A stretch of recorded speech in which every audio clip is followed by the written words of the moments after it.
Hey everyone, welcome to another Plan With Me video. I'm very excited because I was recently gifted these Animal Crossing New Horizons washi tapes, and so I had to use them in my spread for this month since it is the year anniversary since the game was released, and I hope you enjoy what I put together.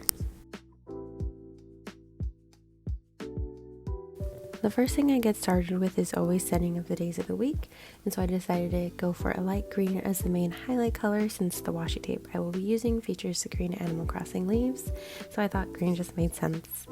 I used a Tombow dual tip brush marker, that was hard to say, for the highlight, and then I used the Tombow Fudenosuke brush pen hard tip to write in the days of the week.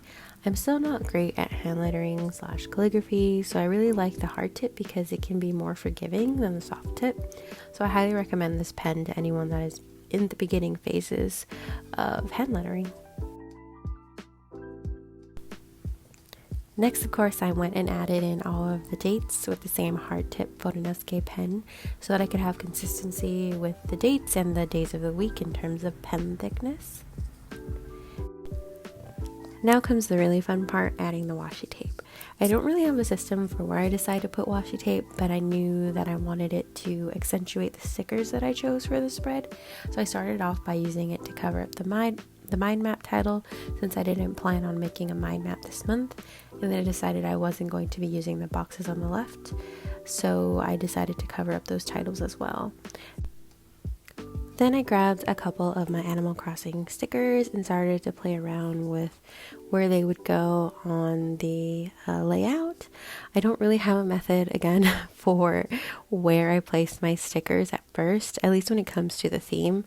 I like to just play around and see where I think it looks cute and try to balance it all out together. And then after I lay out the stickers that I decide to use and place them, I go in with smaller stickers to highlight the dates or important events or bills, goals, whatever it may be, to highlight them in my spread.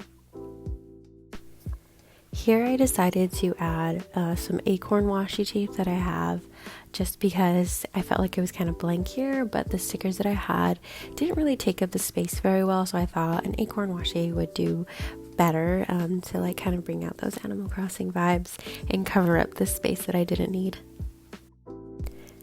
Now that I have the main theme really laid out, I kind of just go wherever I feel like going, really. Like I said, I don't really have a method, but I start adding titles to the boxes because I was going to fill other things in them. I also added the March at the very top because there is no month in the monthly planner. You have to write those in. And then I pulled out this sticker sheet that I have to kind of continue filling in those boxes and those different titles. I think I went with a reminder in the middle box, so just a little note for myself to remember and reference throughout the month, and then a goals section at the bottom to fill in with any goals along the line that I want to fill in there. I also decided to add more of the acorn washi to just make it go all the way to the KK slider sticker. I thought it would just look more cohesive if it just went across the whole page like that. And later you'll see that it ends up coinciding with a vacation that I have. I decided to take some time off. When I write that in, it kind of just aligns very nicely. So it looks cute. After I laid all that down, I start to think about what important dates I need to fill in right now.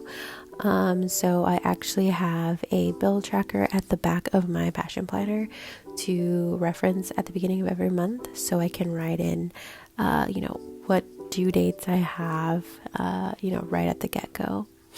And please don't mind my ugly planner. I spilled coffee on it a couple weeks ago and I'm still sad, but it happens.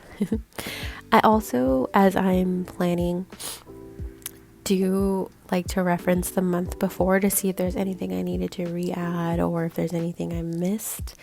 So that's really helpful. And when it comes to the bills or important dates, I decided to use these dot stickers just to kind of add a little more attention, and then I could also check those boxes off or those circles off once I either pay that bill or that date passed. Yeah, and I really like to look back and forth between the months to make sure I don't miss anything. I think that's one of the great things about planners is just being able to reference, the previous month, how it went, whether you need to add something to the new month. It's kind of my favorite part about planning. So this is what my planner ends up looking like for the month of March. I always start off knowing like specific days, like if I take a day off or specific bills that are due. Those are the main things that go in my monthly layout. Usually what I do is throughout the weeks I'll fill in the bottom boxes, like any work projects I need to focus on, personal projects, etc. And if any new dates come up, I will put them in later, but I'm really happy with how this layout came out. It's filling up my little Animal Crossing loving heart. So I hope you enjoy it too, and let me know in the comments below what your theme was for the month of March. And I'll see you in the next video.